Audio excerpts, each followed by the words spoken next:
He kōna ipurangi tēnei nā te reo irirangi o Aotearoa. They say life is stranger than fiction.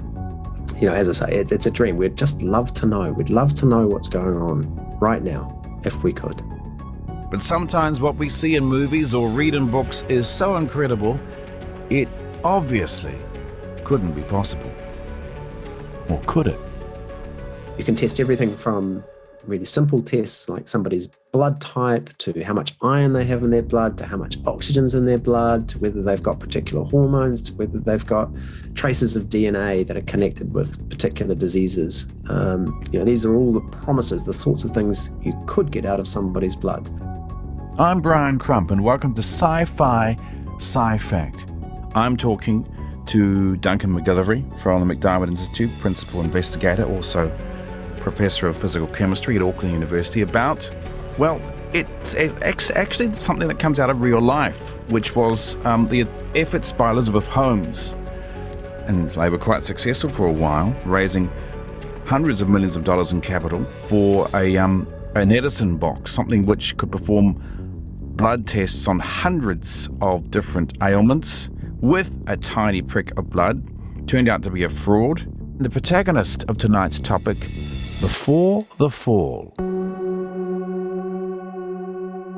My own life's work in building Theranos is to redefine the paradigm of diagnosis, away from one in which people have to present with a symptom in order to get access to information about their bodies, to one in which every person, no matter how much money they have or where they live, has access to actionable health information at the time it matters. Over the course of the last 11 years, we've made it possible to run any laboratory test for anywhere from 50 to 90% off of Medicare reimbursement rates. We've made it possible to run comprehensive laboratory tests from a tiny sample or a few drops of blood that could be taken from a finger.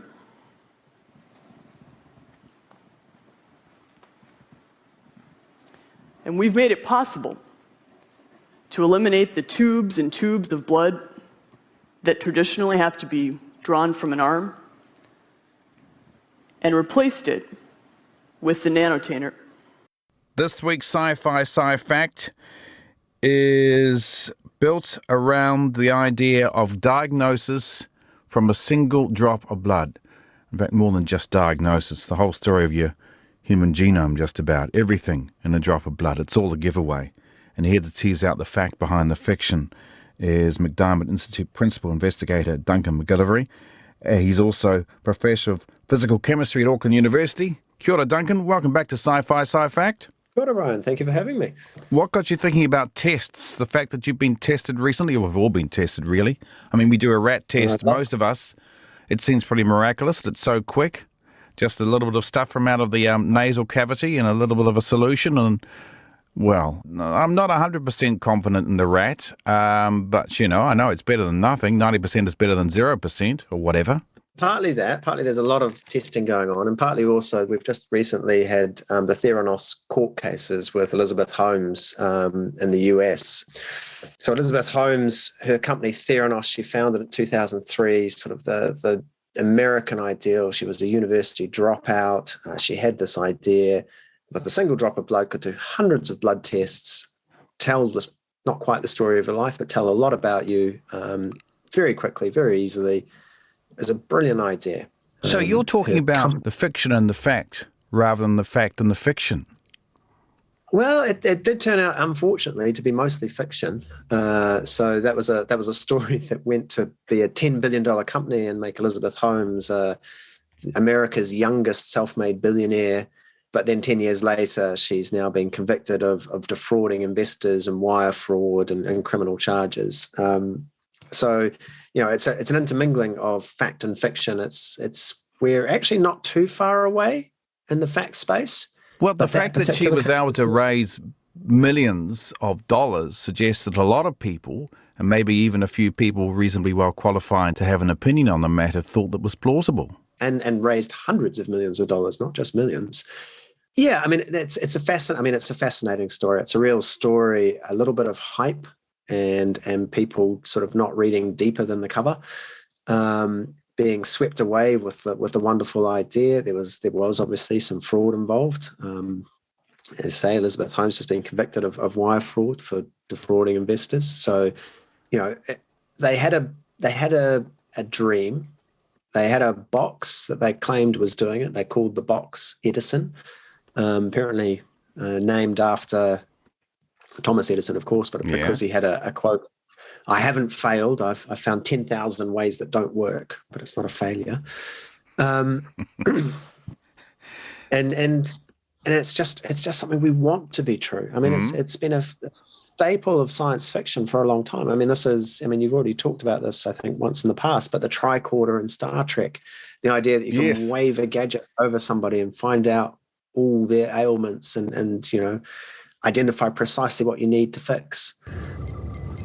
Alyssa, can you take care of Spot for a minute? Start a preliminary amniotic scan. Yes, doctor. My intravascular pressure, it's going through the roof. You're right, it is elevated. You've also got heightened electrophoretic activity. Electrophoretic activity, is it serious? Well, based on this, I'd say you've got 70, maybe 80 years. 80 years? Yes, Rich. What you've got is a mild case of urodelin flu. There's nothing serious. Most humans have a natural immunity to it. But the T cell in your DNA that would normally fight off the infection is dormant. So you mean I have bad genes? You have one dormant gene out of 100,000. And I can activate that gene with a synthetic T cell to let the body fight the infection naturally. So the idea, it's something we've wanted. And it's what did the just box, that. specifically, what did her Edison box promise investors and consumers? What it promised was that you only needed a single drop of blood.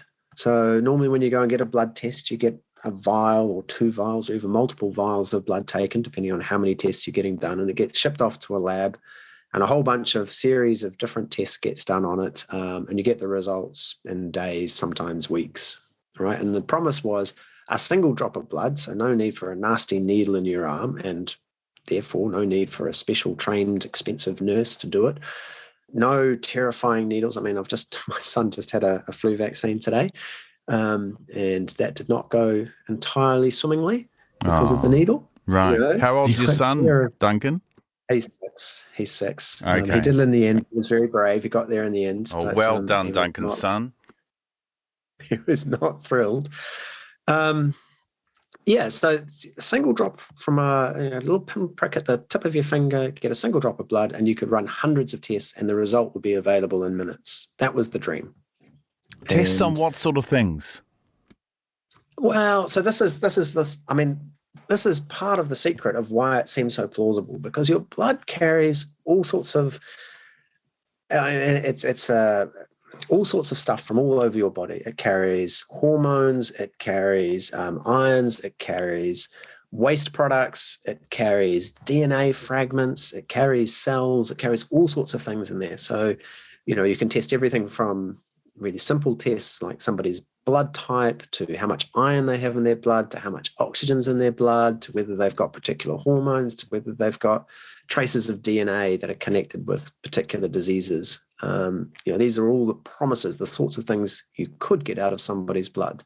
If you had the right device, if you had the right technology, is it physically possible that in a drop of blood there would be enough markers to run a lot of tests on a lot of diseases? Maybe not, potentially every disease that you might have.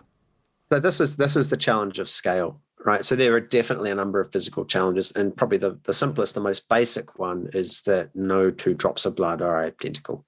If you take a drop of blood and then you take the next drop of blood, they'll be plus or minus a bit. And unfortunately, those plus or minus a little bits might be the kind of level of sensitivity that you need. which is where a vial of blood helps you because, it averages things out when you've got a bit more blood there to work with. Given how small our cells are, our blood cells and everything else in there is, why is a drop not enough? Because actually that's why it might be just a drop in the bucket for us in terms of our overall blood supply. A drop's got a lot of micro stuff in it, hasn't it? Yeah, I mean, there's a lot of room at the bottom. So when we're talking about hormones, when we're talking about ions, talking about things, there are definitely a lot of them. But we're also talking about not very many.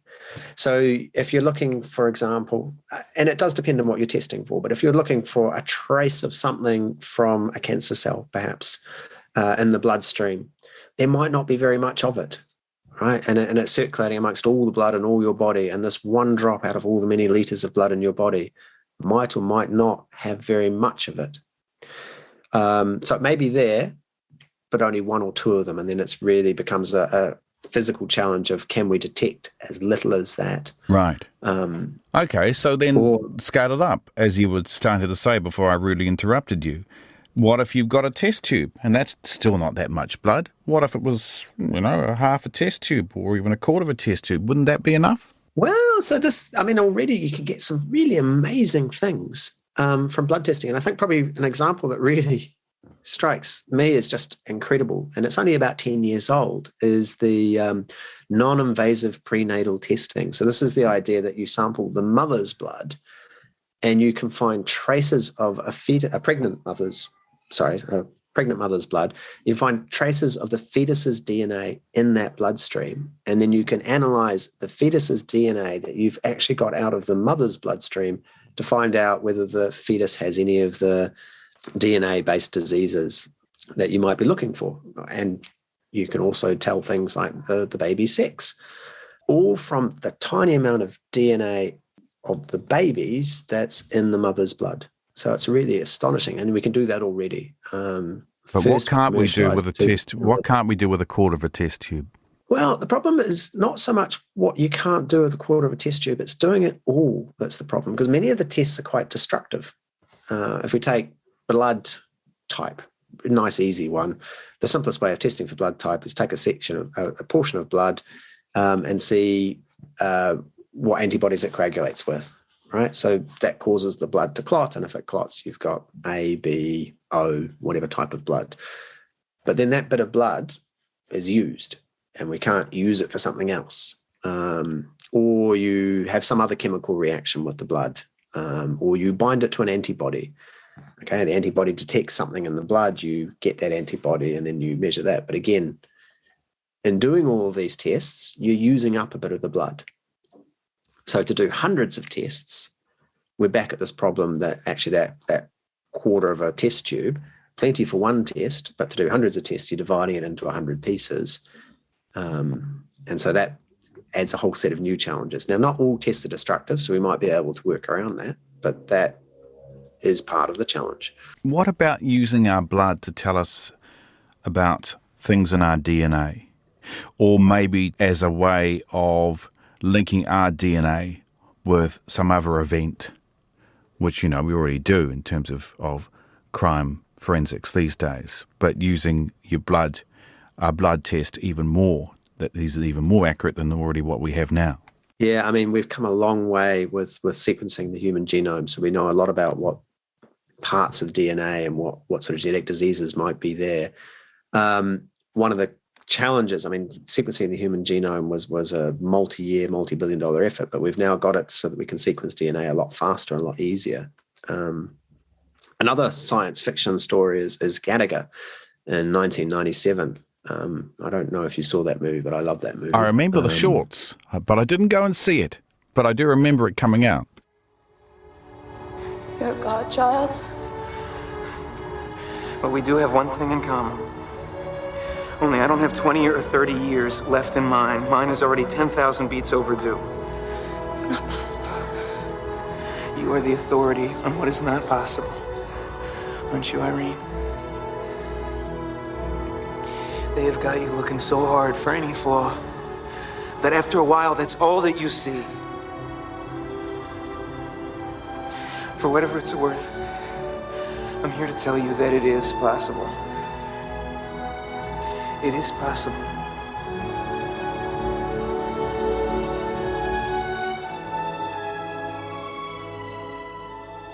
the whole premise in Gattaca is that you can read DNA really quickly and really easily.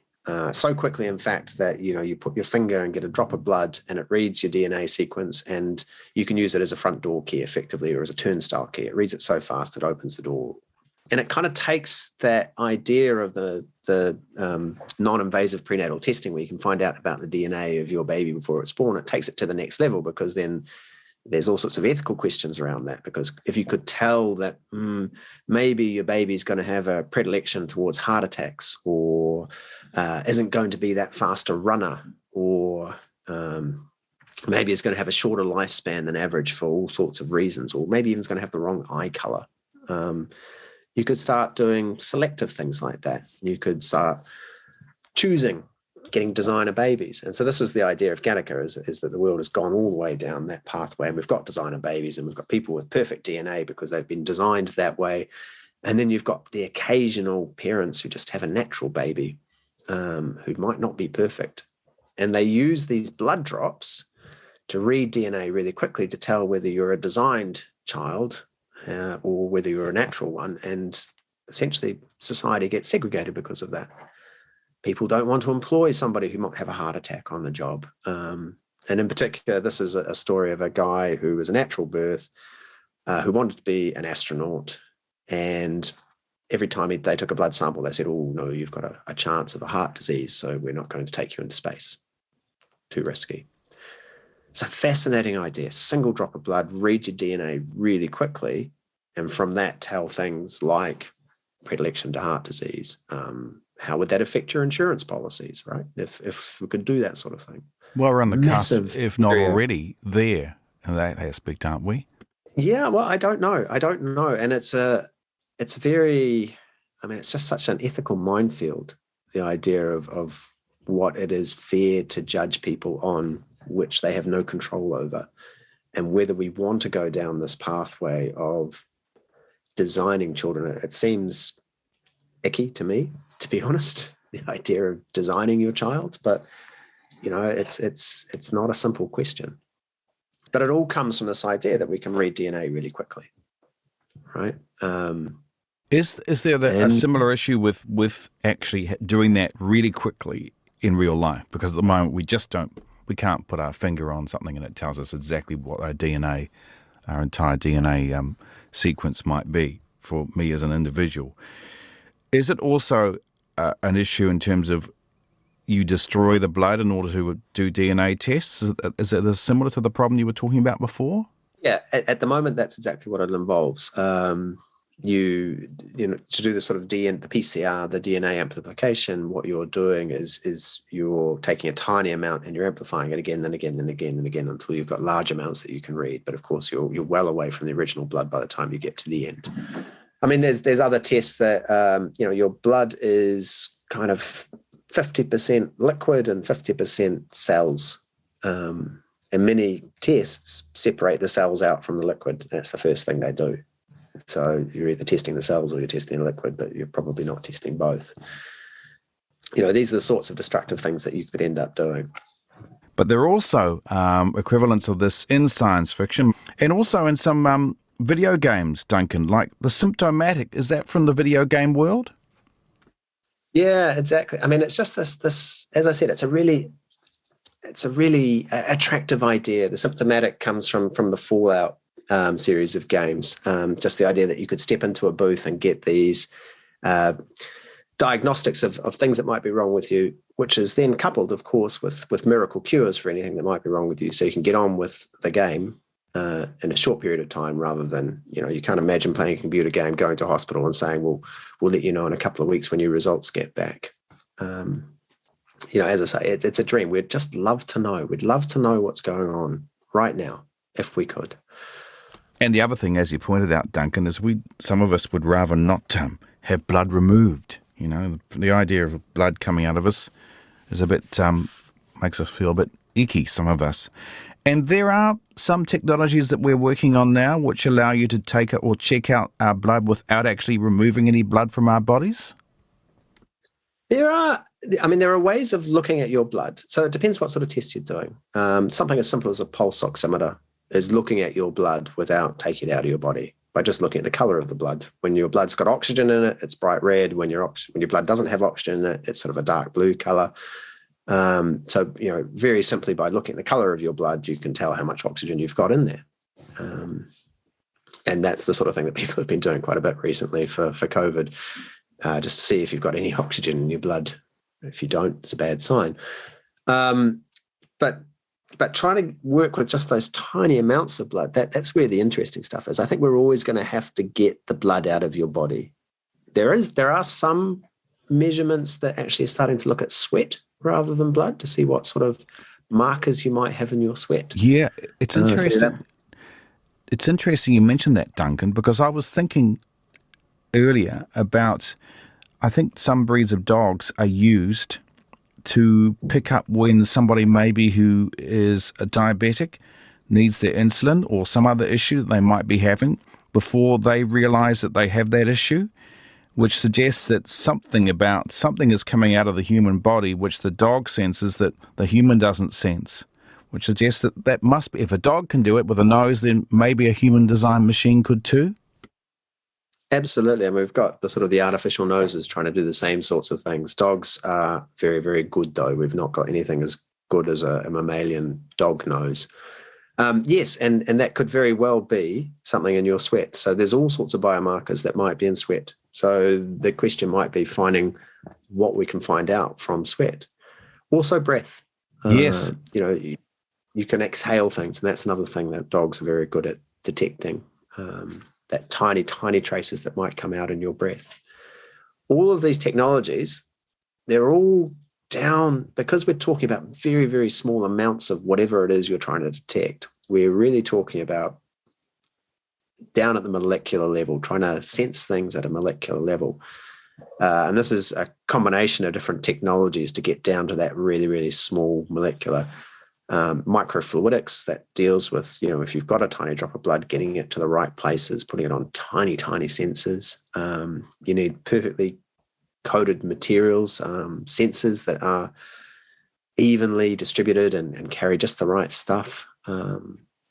Light, can you see it? Electrochemistry, there's all sorts of interesting ways of looking at things. Sorry, What about using nanotechnology to create something? I don't know whether it's a tiny machine or some kind of tiny structure, nanostructure that we can put into the blood and then does the diagnostics, or is able to diagnose stuff inside without doing anything in terms of affecting our health or discomfort or anything like that.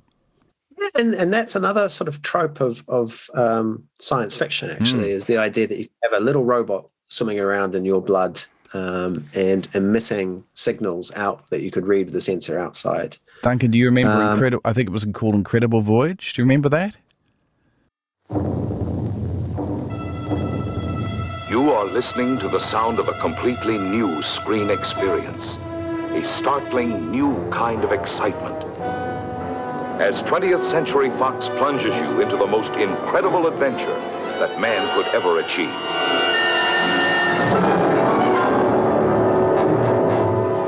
To make a motion picture that crosses a new frontier may seem impossible today. Outer space, the depths of the sea, the bowels of the earth, the past, the future, all have been subjects for the camera. But now, a film called Fantastic Voyage has broken through in an unexpected direction to create an adventure of astonishing suspense and beauty. One of the miracles of the universe. Oh, where was you a could film. shrink down and They shrank. Yes, They yes. shrank. It was basically a spacecraft, but they shrank it down so it was tiny. It was into the bloodstream of this doctor or some really important person they had to save, and they had to go and fix him from inside. I can't remember anything about who starred in the part from Raquel Welch. Remember one of the glamorous actor and model back in the 60s and 70s? I actually, strangely enough, I was quite small at the time, but I do remember watching that movie. I think one of the biggest challenge with putting anything into the body that would float around like that, it would either need an energy source or it could draw on the energy that's in your blood. We have sugars and things.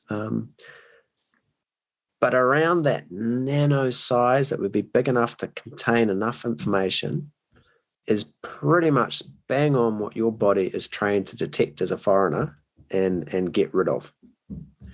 So, that's sort of virus size. And as soon as you start injecting things like that into your body will respond to get rid of it.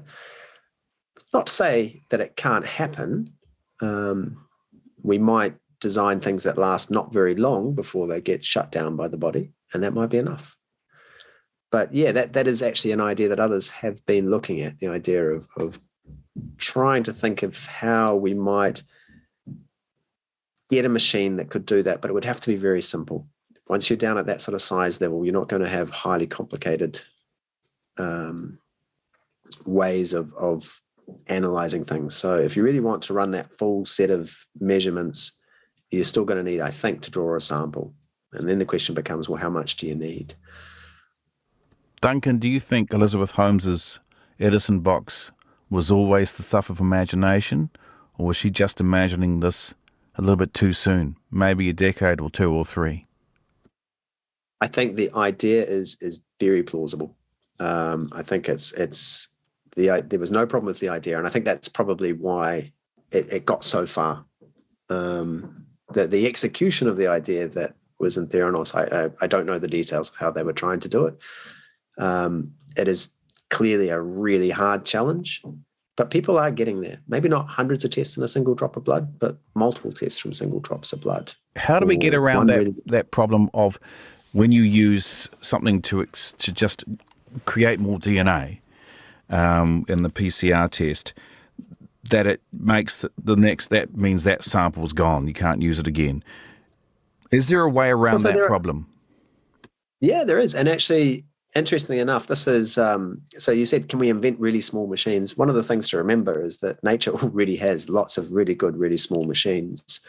And so one of the ways of getting around DNA sequencing using PCR, which is destructive of your sample, is nanopores.